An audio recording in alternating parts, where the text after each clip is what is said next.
and you already know something's wrong because the relationship has been falling apart. You feel that they're cheating on you. A lot of you know that you're being cheated on. A lot of you already know that. And, they're there and notifications on their phone are going off. And you can tell they're nervous. They don't want to check that phone in front of you, but it's going off. And you're like, you're going to check that?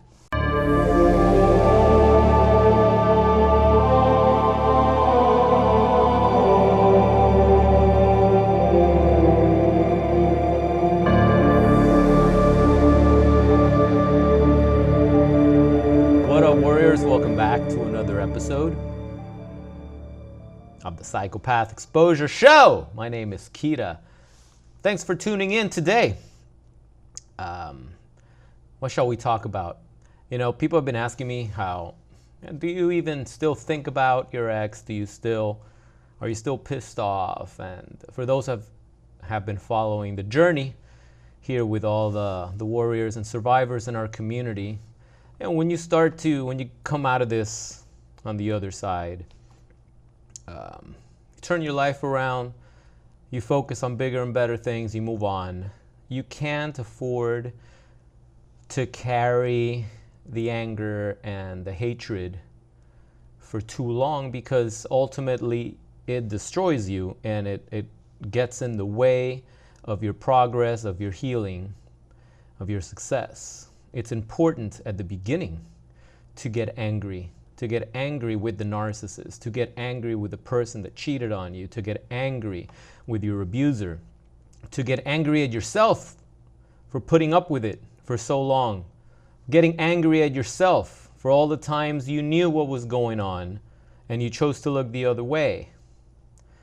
It's important to feel that hatred because that's a part of life. Whoever says that they don't feel any type of negative emotions ever is lying to you, or I'd be afraid to be around that person, to be honest with you, because we're only human and we experience all the emotions in the spectrum. I believe it's necessary to keep a balanced life. You can't harbor negativity all the time because that will be your reality.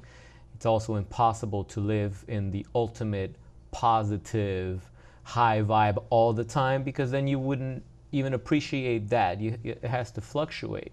But you can't remain in the lower frequencies for too long. They're there to help push you to the higher frequencies, but they are important. When you get hurt, when you get knocked out, when you get cut, when you get into a car accident, when you make a mistake, when you screw something up, you're gonna react or respond a certain way, right? You can't be delusional and think that everything is perfect. You can try. You can aspire to make better choices with your words, to look at your mistakes as lessons. You can aspire to be that way. But for most, the human instinct is to, respond the way, I guess, is frowned upon. I mean, you're gonna cuss, you're gonna yell, you're gonna do something like that, and it's fine. It's fine. But, I do sometimes look back at a lot of moments, a lot of situations, a lot of, betrayals that took place in toxic relationships that I participated in. And it's the memory of those moments and in detail, which is what helps me from going back into that entanglement. It's the reason why I don't fear a possible Hoover, a Hoover that will probably never even come. And it's because I can forgive, but I never forget. Okay? And I will take notes, and I will keep a log of everything people have done. I may not have to visit that log ever, but trust me, it's there. And if I need it, it takes 2 seconds. I remember everything. So sometimes I just remember. I mean, how many times has this happened to you guys in your toxic relationship with narcissists, with psychopaths, with cheaters, with abusers, right? Being out, having dinner with your romantic partner, right? And all of a sudden, they just bust out with, hey, so have me home by 8:30. This is someone you've been with for a long time. You know how the routine goes. I mean, what's this have you home by 8:30 all of a sudden? It makes no sense. It comes out of nowhere. When you're dating someone, when you're married, when you're in a relationship, these things are talked about ahead of time. Hey, I need to be home by a certain time because I got this going on, whatever, ahead of time. But you get all dressed up to go on your date, and you're there and you think it's going to be a great night. You think you're going to have a wonderful night, and they just bust out with, have me home. And you already know something's wrong because the relationship has been falling apart. You feel that they're cheating on you. A lot of you know that you're being cheated on. A lot of you already know that.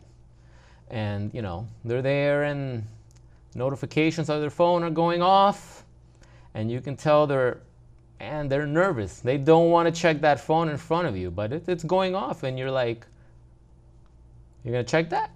You're like, nah. Are you sure? So why do you got to be home? Oh, I got dinner plans. Dinner plans? Thought we were having dinner. No, it's a late dinner. Those short answers.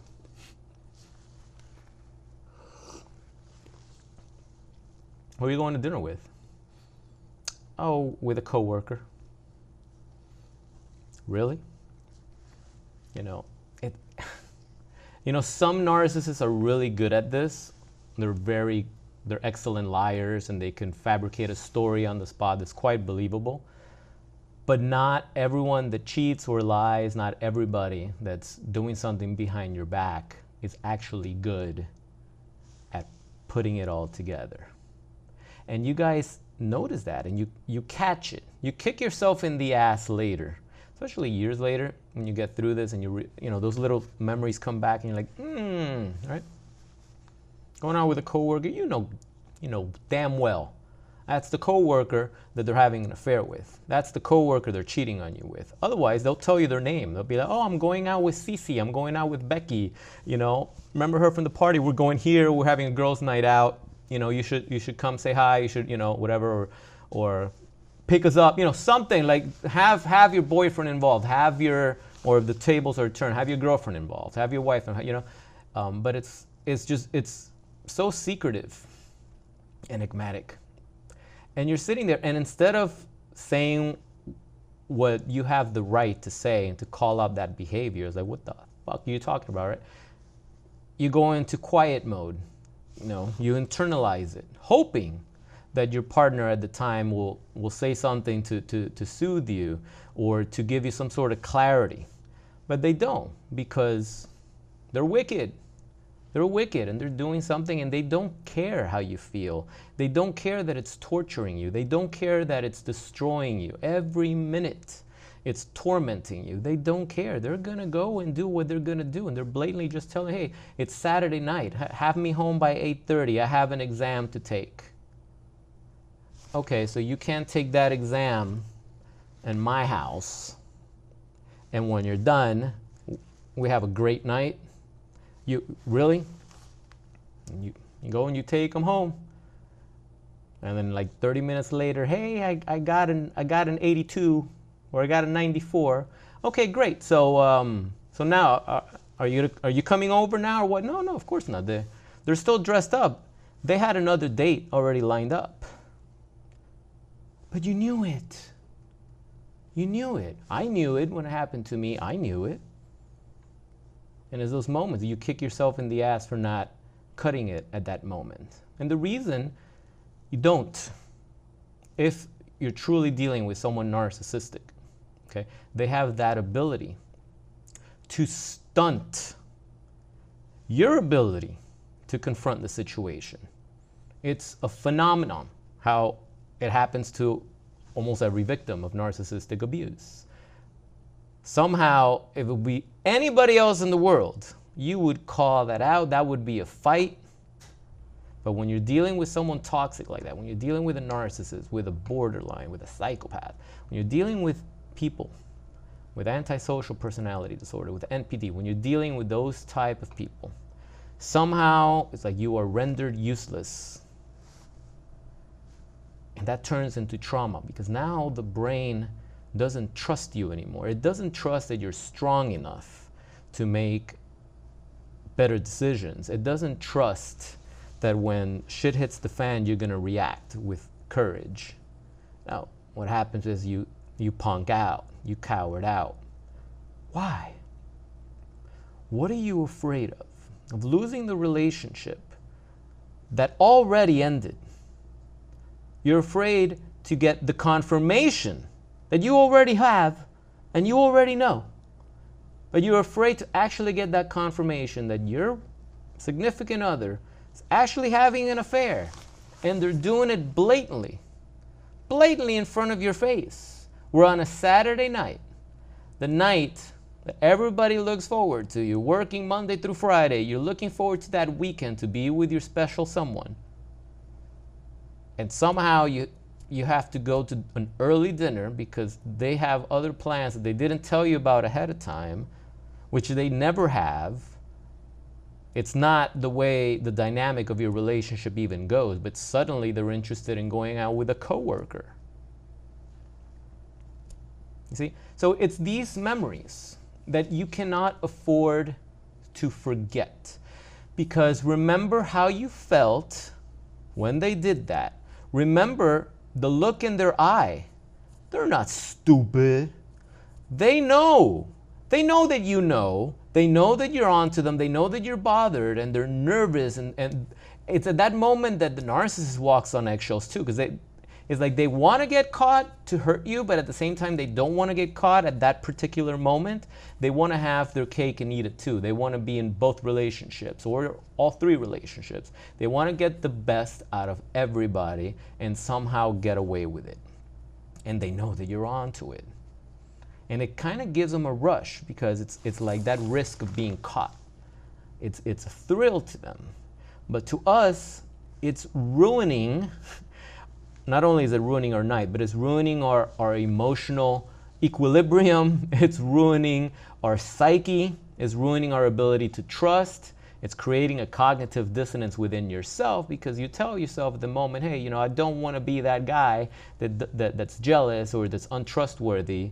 But no, you're supposed to be that guy at that time. That's a perfect time for you to be that guy that calls that shit out and says, hey, wait a minute, who the hell are you going out? Okay, cool. I'll drop you off. Let's go to your coworker's house, right? So they can meet me and we can see who it is that you're going out. And God forbid it's another guy because you're not going out with another guy.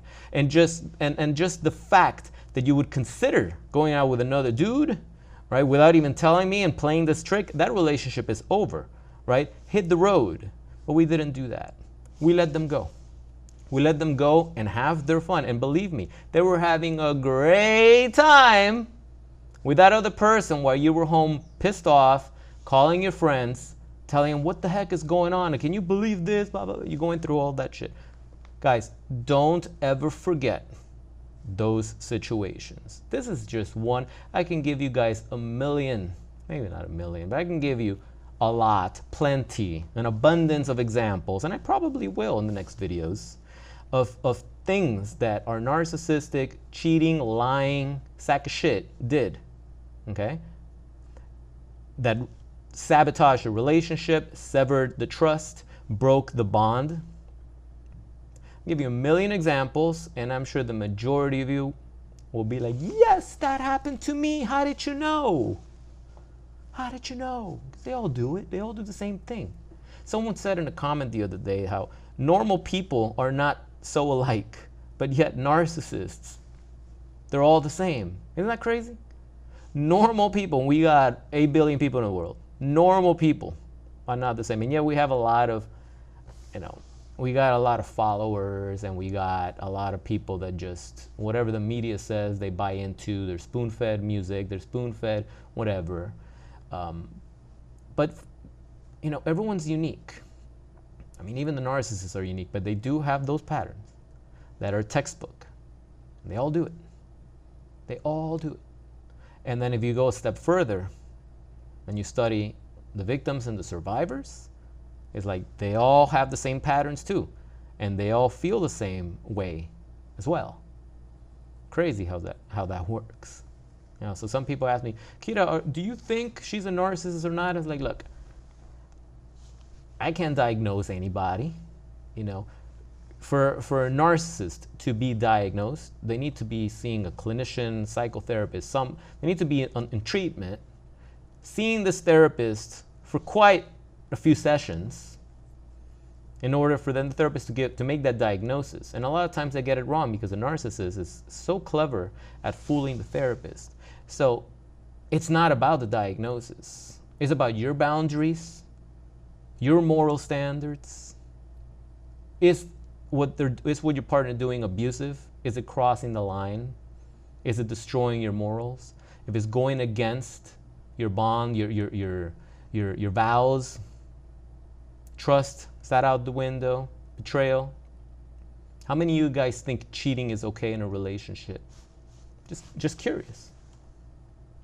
I don't. That's an automatic deal breaker. Automatic deal breaker. Once that happens, it's never the same.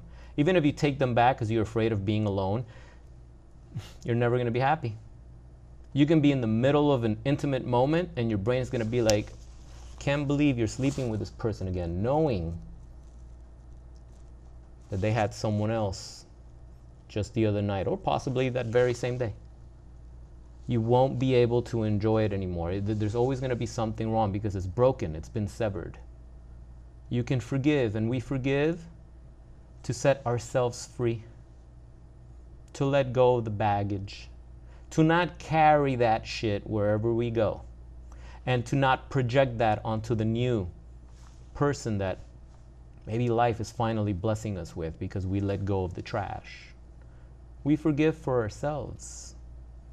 Forgiveness has nothing to do with getting back with your abuser or staying friends with them again and giving them a job, offering them a job. Or no, you can forgive and never forget. I'm going to make a video on that alone, go into a little bit more detail, because I know some of you struggle with that. You know, the whole forgiveness thing scares people. It's like, no. It's like, okay, you're forgiven. Go on your merry way. You fucked up. You got to carry that. You got to make peace with yourself. You got to make peace with God. That's on you. That's on you. You know, but I'm not going to carry this shit. I'm not going to carry this shit. Nah. Put up with way too long, way too much. No. You guys have to be able to recognize toxic, abusive behavior. You got to recognize when people are not meant to be in your life.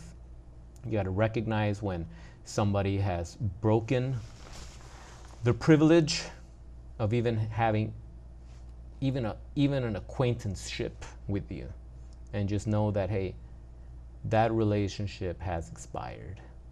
You gave them their chances and they broke you beyond repair. They betrayed you beyond a reasonable doubt.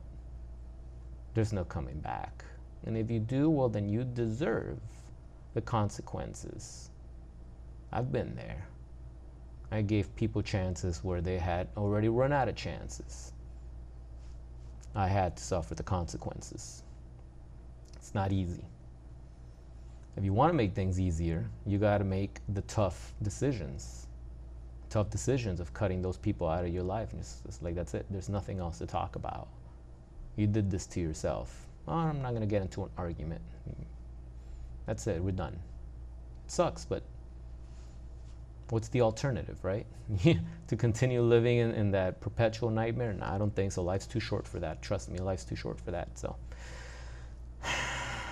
yeah. So sound off in the comments below if you can resonate with a situation like that, where your partner all of a sudden had made other plans on the weekend without consulting you first, and just cutting your date in half or cutting your date short, and just going off with most likely the person that they were lying and cheating on you.